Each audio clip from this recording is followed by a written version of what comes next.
एक हम किसान परिवार से हैं, तो हमारे घर पे एक गाय थी।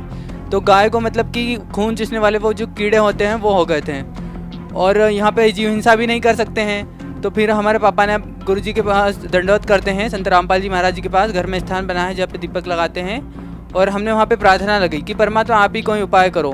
तो तीसरे दिन गाय बिल्कुल ऐसे हो गई जैसे किसी ने उसको नहलाया हो, और एक भी कीड़ा उसको गाय को। ये है सूरजदास, जिला खरगोन, मध्य प्रदेश से।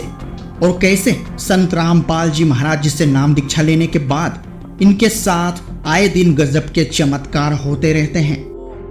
जैसे ही उन्होंने आशीर्वाद दिया, हमारी पूरी बॉडी ऊपर से नीचे तक वाइब्रेट होने लगी, और वाइब्रेट होने के बाद बिल्कुल मैं पूर्ण रूप से स्वस्थ हो गया। सूरजदास ने बताया कि उन्हें जलन का रोग था जिसका कहीं कोई इलाज नहीं था, लेकिन संत रामपाल जी महाराज जी से नाम उपदेश लेते ही सूरजदास पूरी तरह से स्वस्थ हो जाते हैं। एक बार तो सूरजदास भक्ति मर्यादा में गड़बड़ कर देते हैं और इसके बाद परमात्मा से मिलने वाले लाभ बंद हो जाते हैं। 4 महीने बाद मतलब मेरी अचानक तबीयत खराब हो गई, क्योंकि गुरुजी जो मर्यादा बताते हैं संत रामपाल जी महाराज जी, हम वो मर्यादा नहीं निभा पाए, तो उससे हमारी तबीयत खराब हो गई।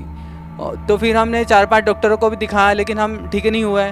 फिर हमने घर से ही मतलब हॉस्पिटल से ही। और फिर कैसे संत रामपाल जी महाराज जी से प्रार्थना करने के बाद सूरजदास के साथ फिर से होने लगे अचंभित कर देने वाले चमत्कार। घर से ही मतलब हॉस्पिटल से ही मतलब परमात्मा सदगुरु रामपाल जी महाराज जी को याद किया और प्रार्थना लगाई कि परमात्मा आप ही हमें बुलाओ किसी प्रकार से आपके पास।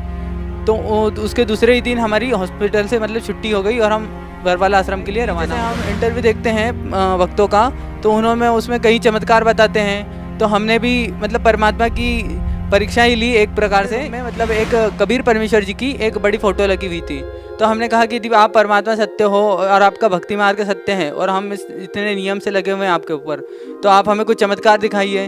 तो मैंने जैसा ही इधर रोते हुए मैंने प्रार्थना करी, तो कबीर परमेश्वर जी के मुकुट के ऊपर से श्वेत लाइट आया मेरे ऊपर। और आइए सूरजदास से जानते हैं उनकी पूरी आप बीती खुद उन्हीं की जुबानी। सर नमस्कार। नमस्कार सर। सर क्या नाम है आपका? सूरज चौहान। सूरज जी कहाँ से हैं आप? हम ग्राम जमोठी, पोस्ट तलकपुरा, तहसील सेगांव, जिला खरगोन, मध्य प्रदेश से आए। सर संत रामपाल जी महाराज से नाम दीक्षा कब लिया आपने? हमने संत रामपाल जी महाराज जी से नाम दीक्षा 13 जून 2014 को ली। सर संत रामपाल जी महाराज की शरण में आने से पहले आप क्या भक्ति साधना करते थे? संत रामपाल जी महाराज जी की शरण में आने से पहले हम ब्रह्मा विष्णु महेश की भक्ति करते थे, और जैसा कि हिंदू समाज में प्रचलित है भक्ति, वही भक्ति हम भी करते थे। सर हिंदू धर्म में प्रचलित सभी पूजाएं आप कर ही रहे थे, तो फिर आप संत रामपाल जी महाराज की शरण में क्यों गए? हमने संत रामपाल जी महाराज जी का सत्संग सुना और उनके ज्ञान को समझा, और हमने देखा कि हम जो भक्ति कर रहे थे वो शास्त्रों के विरुद्ध थी, और हमें पता चला कि शास्त्रों के अनुकूल भक्ति तो ये संत रामपाल जी महाराज जी बता रहे हैं। तो हमने इस कारण से वो पुरानी भक्ति त्याग दी और संत रामपाल जी महाराज जी के द्वारा बताई हुई भक्ति हमने ग्रहण की। सर संत रामपाल जी महाराज द्वारा दी गई भक्ति आपने की, तो सर उस भक्ति को करने के बाद आपको क्या लाभ मिले? जी, संत रामपाल जी महाराज जी के द्वारा बताई हुई भक्ति करने से हमें बहुत सारे लाभ हुए हैं, पर मैं कुछ का यहाँ पे वर्णन करना चाहूँगा।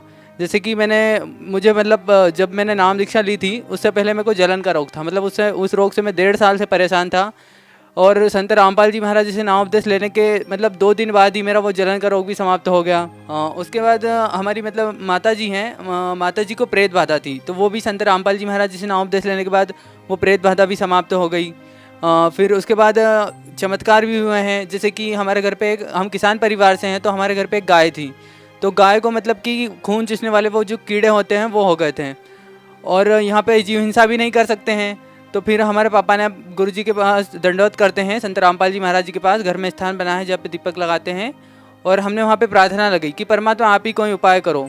तो तीसरे दिन गाय बिल्कुल ऐसे हो गई जैसे किसी ने उसको नहलाया हो, और एक भी कीड़ा उसको गाय को नहीं था। और उसके बाद नाम उपदेश लेने के 4 महीने बाद मतलब मेरी अचानक तबीयत खराब हो गई, क्योंकि गुरुजी जो मर्यादा बताते हैं संत रामपाल जी महाराज जी, हम वो मर्यादा नहीं निभा पाए, तो उससे हमारी तबीयत खराब हो गई। तो फिर हमने 4-5 डॉक्टरों को भी दिखाया, लेकिन हम ठीक नहीं हुए। फिर हमने घर से ही मतलब हॉस्पिटल से ही मतलब परमात्मा सदगुरु रामपाल जी महाराज जी को याद किया और प्रार्थना लगाई कि परमात्मा आप ही हमें बुलाओ किसी प्रकार से आपके पास। तो उसके दूसरे ही दिन हमारी हॉस्पिटल से मतलब छुट्टी हो गई और हम बरवाला आश्रम के लिए रवाना हो गए। और जैसे जैसे बरवाला आश्रम पहुंच रहे थे वैसे ऐसे हमको लग रहा था कि जैसे हमें कोई सर्प काट रहा है, वैसा मतलब दर्द हो रहा था। और जैसे ही हमने आश्रम में प्रवेश किया वैसे ही हमारी पूरी बॉडी की जो नसें होती है सारी फड़फड़ाने लगी। और गुरुजी उसी वक्त आशीर्वाद दे रहे थे, संत रामपाल जी महाराज जी, तो जैसे ही उन्होंने आशीर्वाद दिया, हमारी पूरी बॉडी ऊपर से नीचे तक वाइब्रेट होने लगी, और वाइब्रेट होने के बाद बिल्कुल मैं पूर्ण रूप से स्वस्थ हो गया। और एक और चमत्कार यह हुआ है कि जैसे हम इंटरव्यू देखते हैं वक्तों का, तो उन्होंने उसमें कई चमत्कार बताते हैं। तो हमने भी मतलब परमात्मा की परीक्षा ही ली एक प्रकार से, कि जैसे हम उनके भक्तों के इंटरव्यू देखे थे हमने सूर्य नाम उपदेश नहीं लेने से पहले, और फिर हमने नाम उपदेश लिया, फिर हमने सब प्रमाण भी देखे, हमको लाभ भी मिल गए, पर फिर भी जब तक आंखों नहीं देख ले तब तक हमने विश्वास नहीं किया। तो हमारे रूम में मतलब एक कबीर परमेश्वर जी की एक बड़ी फ़ोटो लगी हुई थी। तो हमने कहा कि यदि आप परमात्मा सत्य हो और आपका भक्ति मार्ग सत्य है और हम इतने नियम से लगे हुए हैं आपके ऊपर, तो आप हमें कुछ चमत्कार दिखाइए। तो मैंने जैसा ही इधर रोते हुए मैंने प्रार्थना करी, तो कबीर परमेश्वर जी के मुकुट के ऊपर से श्वेत लाइट आया मेरे ऊपर, और भी बहुत लाभ हुए हैं भगत जी। सर, जैसा कि आपने बताया कि पहले आप हिंदू धर्म में प्रचलित पूजाएं आप कर रहे थे, उसको करने से आपको कोई लाभ नहीं मिल रहा था, और उसके बाद आपने संत रामपाल जी महाराज से नाम दीक्षा ली और उनके द्वारा दी गई भक्ति आपने की तो आपको लाभ मिलने लगा। तो सर, इसका क्या कारण है कि पहले आपको लाभ नहीं मिल रहा था और संत रामपाल जी महाराज द्वारा दी गई भक्ति को करने से आपको लाभ मिलने लगे? सर, इसके पीछे क्या कारण है? सर, इसके पीछे ये कारण है कि जो पहले हम जो भक्ति कर रहे थे वो शास्त्र विधि को त्याग के मनमाना आचरण था। सर, यहाँ पर हम ये भी कह सकते हैं कि जो भक्ति आप कर रहे थे, आपकी भक्ति करने की विधि सही ना हो, आपने भक्ति ठीक से नहीं की हो, ऐसा भी तो हो सकता है। नहीं सर, ऐसा नहीं है, क्योंकि जो आम समाज कर रहा है भक्ति हम वैसे ही कर रहे थे और उसी विधि से कर रहे थे। लेकिन जो संत रामपाल जी महाराज जी ने हमें भक्ति विधि बताई है, तो वो नाम से भक्ति होती है, उन्होंने नाम से भक्ति करने के लिए हमें बताया है, और गीता में भी प्रमाण दिया है कि नाम से भक्ति होती है। जैसे गीता संत रामपाल जी महाराज जी बताते हैं गीता अध्याय 8 के मंत्र 13 में कि ओम इति एकाक्षरम ब्रह्म व्यवहारन माम अनुसरणम यह प्रयाति त्यजन देहम सहयाति परमाम गतिम, की अर्जुन मेरा तो एक ओम मंत्र है, तू युद्ध भी कर और इसका जाप भी कर। तो ऐसे ही हमारे संत रामपाल जी महाराज जी ने हमें ये भक्ति विधि बताई है कि आप काम करते करते इन देवी देवताओं से लाभ लेना है तो ये नाम का जाप करो, इससे ही आपके रोग भी दूर होंगे और इससे आपका मोक्ष भी होगा।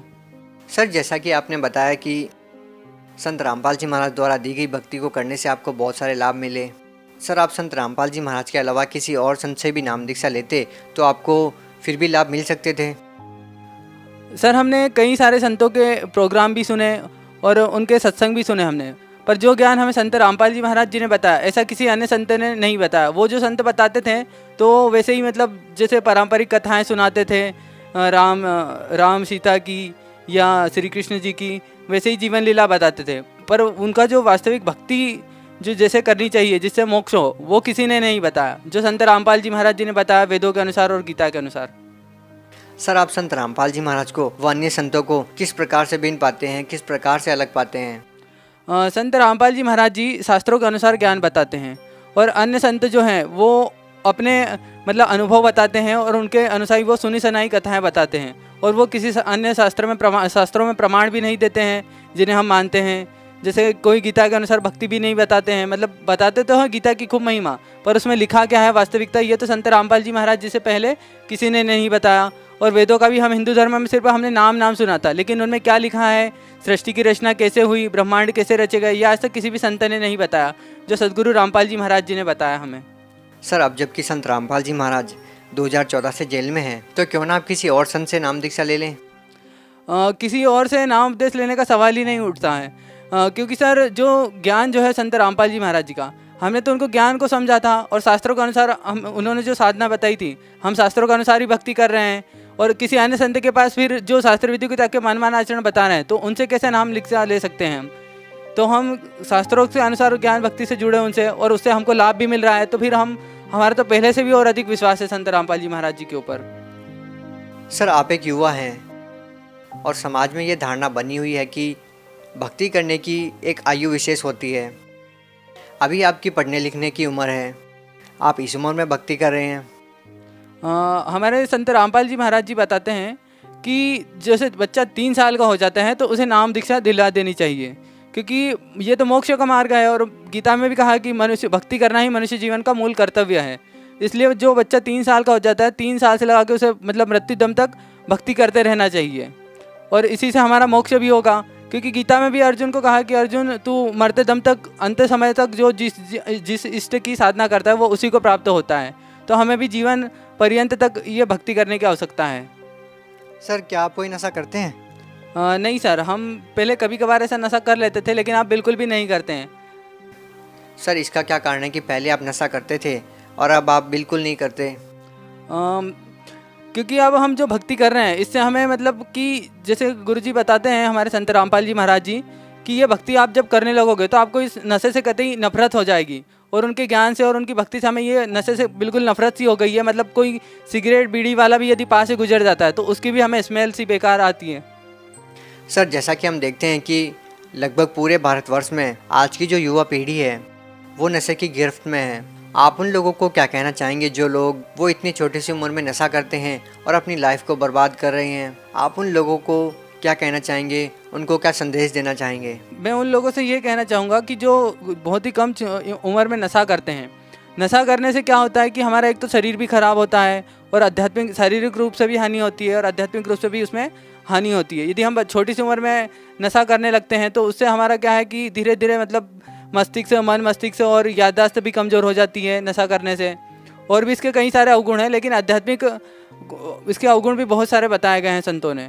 तो मैं उन भक्तों से या मतलब उन लोगों से निवेदन करना चाहता हूँ कि जो नशा करते हैं वे संत रामपाल जी महाराज जी के ज्ञान को सुने और उनके विचारों को सुने और उनको अपने जीवन में धारण करें, जिससे उनका नशा भी छूट जाएगा और उनके भविष्य में जो भी समस्याएं होने वाली होंगी वो भी उस ज्ञान से और उनकी भक्ति से छूट जाएगी। सर आपके गुरुदेव संत रामपाल जी महाराज पर बहुत सारे आरोप लगते हैं और आज वो जेल में हैं। सर आप इसके बारे में क्या कहना चाहेंगे? जी, हमारे संत रामपाल जी महाराज जी के ऊपर जितने भी केस लगाए गए हैं ये सारे केस झूठे लगाए गए हैं और ये क्या है कि नकली संत महंतों का किया धरा है। जैसे कि यदि हम एक उदाहरण से देखें कि यदि 10 मेडिकल की दुकानें नकली दवाइयाँ बेच रही है और उसमें कोई एक सच्चा मेडिकल की दुकान खोलता है और वो सही दवाई बेच रहा है और लोगों को मतलब जागरूक भी कर रहा है कि भाई ये मतलब गलत दवाई बेच रहे हैं 10 दुकान वाले, तो वो सभी क्या करेंगे कि उसको षड्यंत्र करके उस सच्ची दवाई बेचने वाले को फंसा देंगे। तो ऐसे ही हमारे सदगुरु रामपाल जी महाराज जी के साथ आज हुआ है। हमारे सदगुरु रामपाल जी महाराज जी के सभी संतों से महंतों से ज्ञान चर्चा हो चुकी है।